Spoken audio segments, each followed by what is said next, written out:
Bismillahirrahmanirrahim. Assalamualaikum warahmatullahi wabarakatuh. Hari ini kita akan belajar tentang bagaimana cara membuat peta isohayat.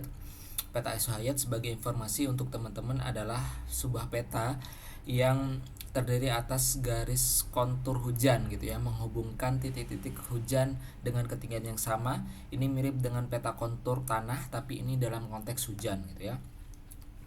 Yang perlu kalian siapkan adalah pertama adalah peta das gitu ya. Saya sudah siapkan.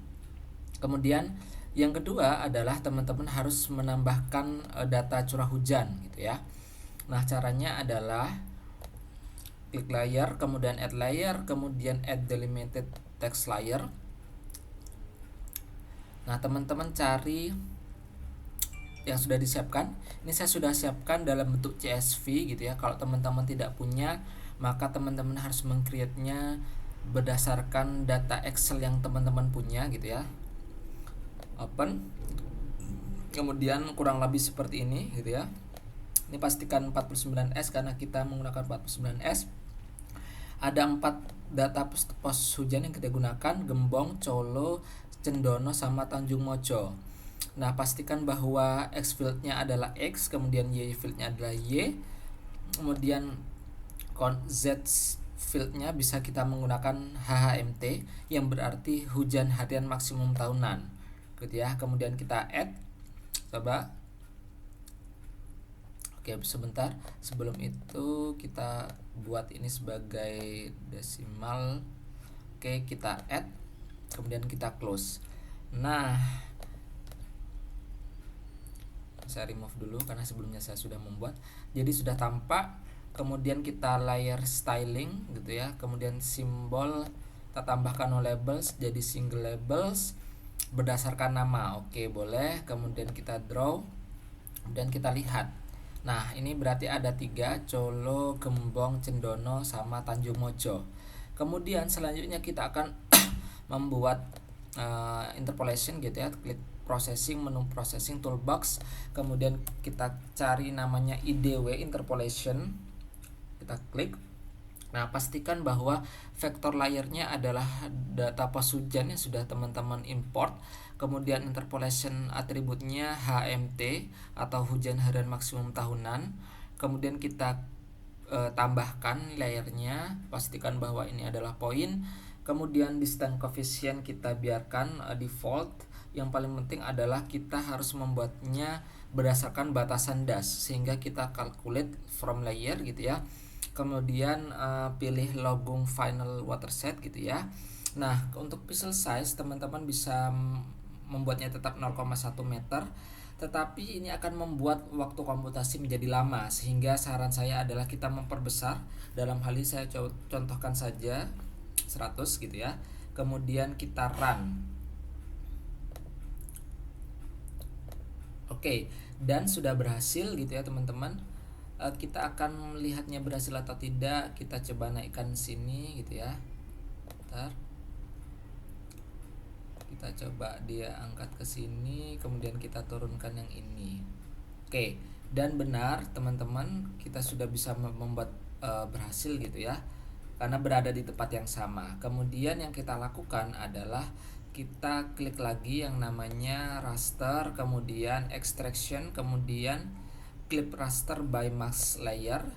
Pastikan input layernya adalah tadi interpolated gitu ya. Yang ini mana nih? Bentar, kita buang saja yang tidak ini supaya kita tidak salah, remove. Oke. Kemudian kita ulang lagi raster extraction clip raster by mask layer. Kemudian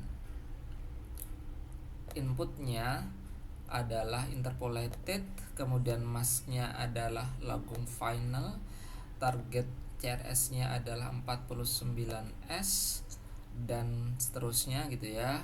Tidak kita ubah, keep it default. Kita run, bismillah. Oke. Kemudian kita coba lihat berhasil atau tidak. Kita matikan logung final sampai terberat. Nah, ternyata sudah bisa gitu ya teman-teman. Kita lakukan ini. Kemudian selanjutnya adalah kita lakukan yang ini gitu ya. Kita masuk ke layer properties, kemudian dari single grade jadi pseudo color, kemudian kita let's say kita buat dia sebagai equal interval, kemudian kita buat 5 classify.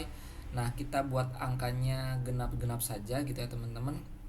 Nah, jadi misal dari 184 kita buat jadi 5 kelasnya, ada 5, 190, kemudian 200, 210, kemudian 220, dan yang paling akhir kita biarkan gitu ya.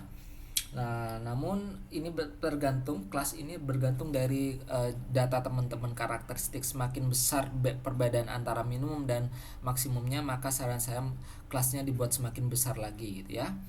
Oke.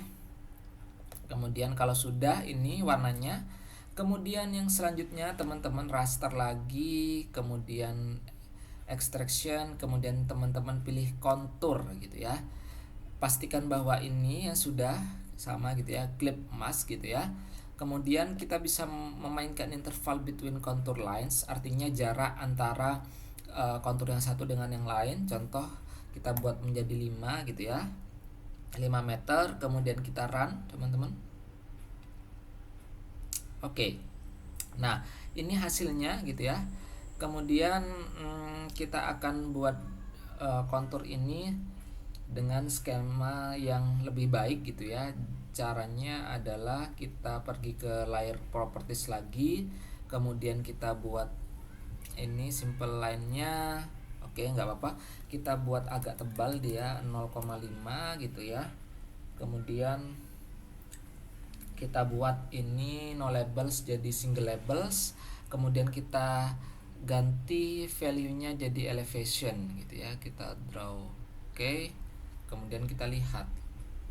Oke, dan seperti ini jadinya teman-teman. Peta isohayatnya ini menggambarkan 220 mm, kemudian ini sama 215 turun sampai ke 185.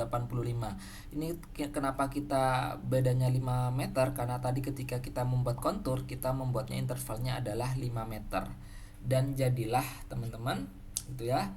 Dan sebagai catatan teman-teman bisa, karena ini masih temporary, jangan lupa untuk men-save-nya menjadi permanen gitu ya. Caranya adalah saya berikan contoh misal ini, kemudian export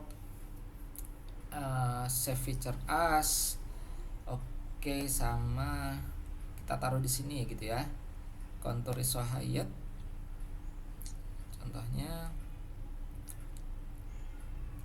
Oke, karena saya tadi sudah membuat satu gitu ya, saya buat lagi satu supaya berbeda, kita save gitu ya.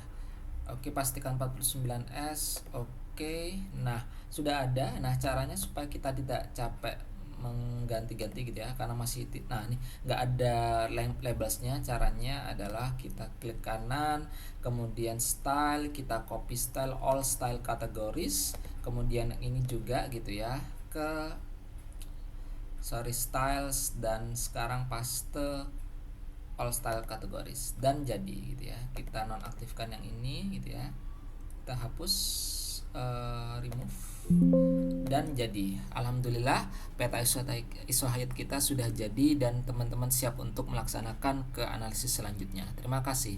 Assalamualaikum warahmatullahi wabarakatuh.